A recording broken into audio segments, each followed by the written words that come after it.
At this time, I want to introduce Shane Waldron, who's going to come up, and he is going to deliver comments on Section 2, which is on domestic abuse.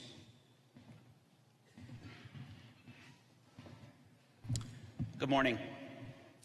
As Tim said, my name is Shane Waldron. I'll be presenting on the domestic abuse section. But first, I want to make a quick note about the structure of the sections of the entire report. Most of the sections follow the same outline.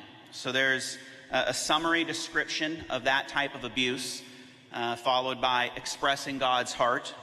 Then we have recognition, responding, reporting, redemptive shepherding, prevention, and then each section will end with a case study. So that's the basic outline of most of the sections in our report.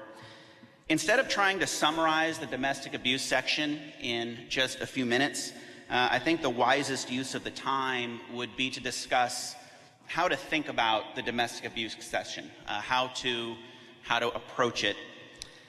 In the summary description of domestic abuse, we define it as a form of oppression.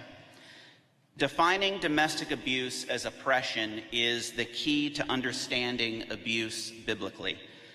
If we want to think in biblical categories, then we will apply what the Bible teaches about oppression to cases of abuse. So when you think of abuse, please keep the biblical teaching on oppression in the front of your mind. It will inform your understanding of the dynamics of an abusive relationship, the impact on the victims, as well as how you should respond. As you read the domestic abuse section, pay special attention to the categories of recognition.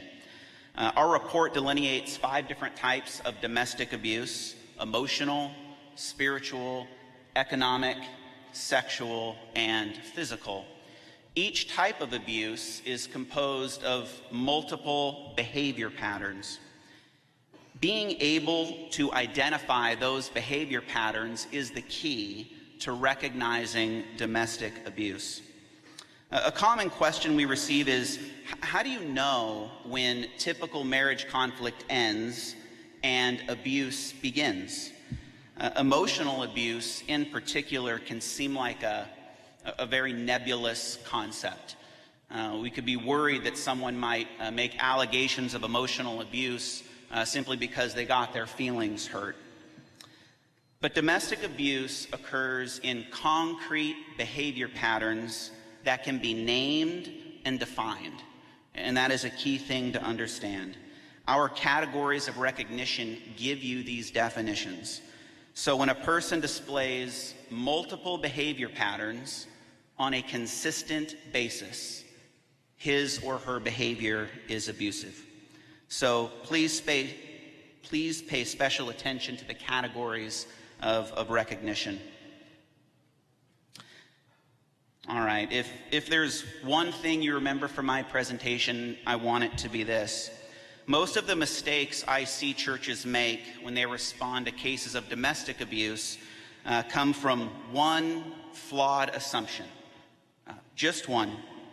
The assumption is that domestic abuse is like marriage conflict on steroids. That's the best way I can put it. It's assuming that domestic abuse is just a more extreme version of the marriage conflict that churches deal with every day. And based on that assumption, churches approach cases of domestic abuse the same way they would typical marriage conflict, perhaps with a few tweaks. In reality, domestic abuse is very different, so our approach needs to be different. In marriage conflict, there are 2 parties on a level playing field, and both parties are contributing to the conflict in some way.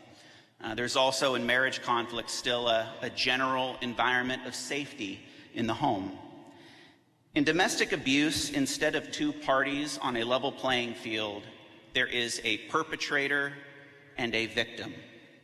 Now, that doesn't mean that the victim is sinless, but it does mean that one person is oppressing and traumatizing the other. Virtually all victims of domestic abuse have some level of PTSD, including victims of emotional abuse. So domestic abuse is very different than typical marriage conflict. And as a result, we need to approach it with a different framework. And our report gives you that framework. So please read it and implement it. Thank you.